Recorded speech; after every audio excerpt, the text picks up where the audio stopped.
Para uso da palavra, a mãe da Catarina. Boa tarde, senhor presidente. Muito obrigada pela deferência. A bebê está aqui acompanhando a sessão, primeira sessão que ela acompanha. Bom, inúmeras vezes neste parlamento, desde o início do meu mandato, eu tenho denunciado certos abusos que acontecem em sala de aula de diversas ordens. Nós já falamos, inclusive, sobre um processo que o Estado de Santa Catarina perdeu, tendo que pagar uma indenização de mais de R$100 mil para 13 alunos que foram humilhados em sala de aula. Nós já trouxemos aqui um caso de Palhoça, de Caçador, de Criciúma. São situações em que os professores utilizam o tempo cativo da sala de aula para falar mentiras, inverdades históricas ou fazer propaganda político-partidária em sala de aula. Mais uma vez, nós acompanhamos um episódio triste que foi, inclusive, noticiado no estado todo pelo portal ND+, falando sobre uma professora de uma escola particular. E, embora seja uma escola particular, já vou contextualizar a importância de falarmos isso no âmbito da educação pública também.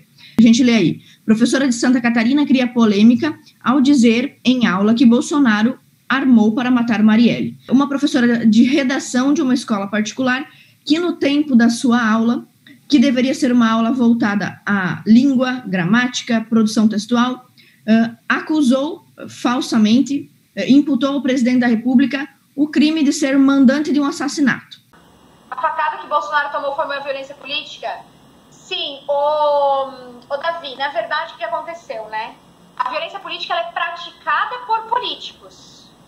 Bolsonaro levou uma facada? Levou, foi uma violência? Foi, mas não foi praticada por político, foi um popular que fez, né? Foi um civil que fez isso.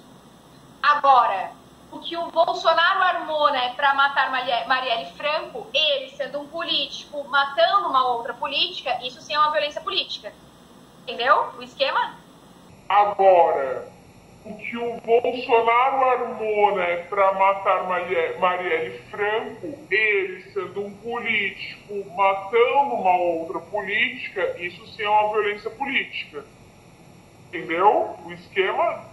Assim que essa professora foi denunciada pelos seus próprios alunos, e aí está a importância de que os pais tenham acesso ao conteúdo e ao currículo, previamente ao currículo programático, para que saibam que seus filhos vão estudar, e posteriormente ao conteúdo que está sendo ministrado, para que possam acompanhar se esse conteúdo realmente está obedecendo com honestidade o plano de ensino. Depois desta aula, os próprios alunos divulgaram esse abuso cometido pela professora. Nós não estamos citando o nome dela e nem o nome da escola, porque a intenção não é pessoalizar a questão, mas mostrar mais um triste episódio dessa natureza. Já que esta professora foi gravada e denunciada, ela se sentiu compelida a pedir desculpas pelo que havia feito. Olha, a professora nos diz assim: venho a público lamentar o trecho de aula sobre violência política por mim ministrada. Claramente, o trecho retirado do contexto, sempre esta justificativa, né? Sempre, em todos os casos. Nós temos aqui nós temos o caso daquela professora que foi filmada dançando funk no chão da sala de aula em Blumenau. Nós temos uma professora em Caçador, uma em Palhoça, Criciúma, todas sempre dizem que suas aulas foram descontextualizadas. Faz a grave acusação e imputa crime sem comprovação do caso Marielle ao Bolsonaro. Pelo menos a professora teve que admitir. Mas é importante lembrar que ela só está admitindo os seus erros aqui porque ela foi gravada e denunciada pelos próprios alunos.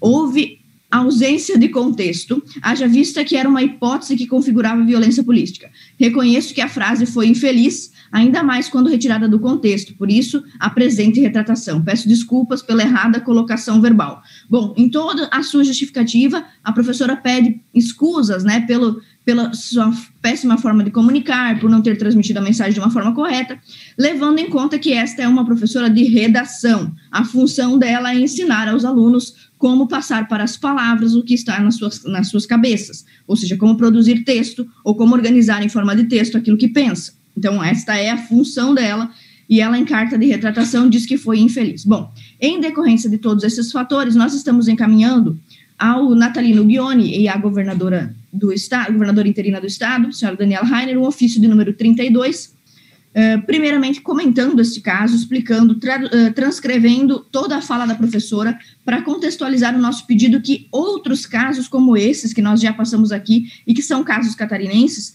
recebam, agora que o governo mudou, e que se diz um governo de direita, um governo bolsonarista, a devida atenção a todos esses casos, o caso de Criciúma, o caso de Palhoça, o caso de Caçador, que são casos de escolas públicas, onde coisas semelhantes a essas que eu exibi aqui aconteceram. E só para lembrar os senhores desses dois casos, eu trouxe um último vídeo que tem 1 minuto e 30 segundos e que mostra 2 trechos de uma aula na Palhoça, em Palhoça e em Caçador, e o mais incrível é que neste caso de Caçador, a professora que doutrinou, humilhou os alunos em sala de aula, ainda processou a mãe da aluna humilhada. E o Estado, que abriu 2 processos administrativos nesse caso, tem com muita lentidão apresentado uma resposta.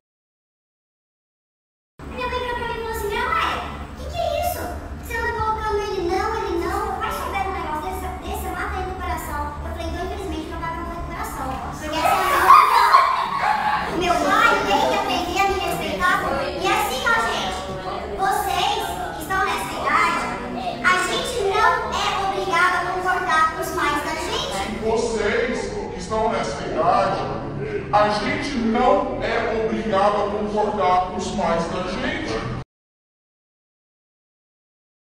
Nós somos 86% negros no Brasil, tá? E 72% mulheres. Uma mulher que ouve o que esse cara fala e vai dizer que vai votar para ele, se apoiar um cara que diz que o estupro é legítimo, que o negro votar para senzala é legítimo, se realmente ele ganhar, realmente a mulher tem que sofrer todo tipo de abuso mesmo. E vocês aqui, a maioria de vocês, tem mais instrução que o pai de vocês, que a mãe de vocês, que o responsável por vocês. Então vocês têm a obrigação, porque ele defende todo tipo de violência. E, digamos, a minha vizinha estava brigando com o marido lá, dependendo do policial, se ele é um partidário do Bolsonaro, ele demora 5 horas para vir atender a ocorrência.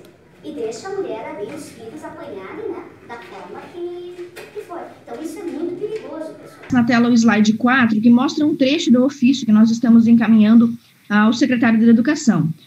Ali no último parágrafo é possível verificar que nós escrevemos o seguinte: a gravidade do fato consiste no uso ou abuso da cátedra de forma irresponsável para transformar uma falácia em verdade, a fim de levar o seu discurso político para a audiência cativa dos jovens em formação. Nesse caso que nós vimos, o docente infringiu os princípios de liberdade de consciência, de ideia e o direito dos alunos de aprender, bem como as garantias do padrão de qualidade exigidos à educação, conforme previstos nos artigos 2º e 3º da Lei 9.394 de 96, tornando-se então necessária, não apenas nesse caso da iniciativa privada, onde a escola já se manifestou dizendo que essa não é uma prática comum dentro da escola, mas infelizmente defendendo a professora nas suas últimas linhas, o Estado, como serviço público prestado através das escolas de educação públicas, precisa se manifestar a esse respeito, e nós estamos mais uma vez cobrando, através desse ofício de número 32, uma postura do nosso governo do Estado, agora na pessoa da Daniela Rainer, governadora interina, que se diz de direita, conservadora, bolsonarista,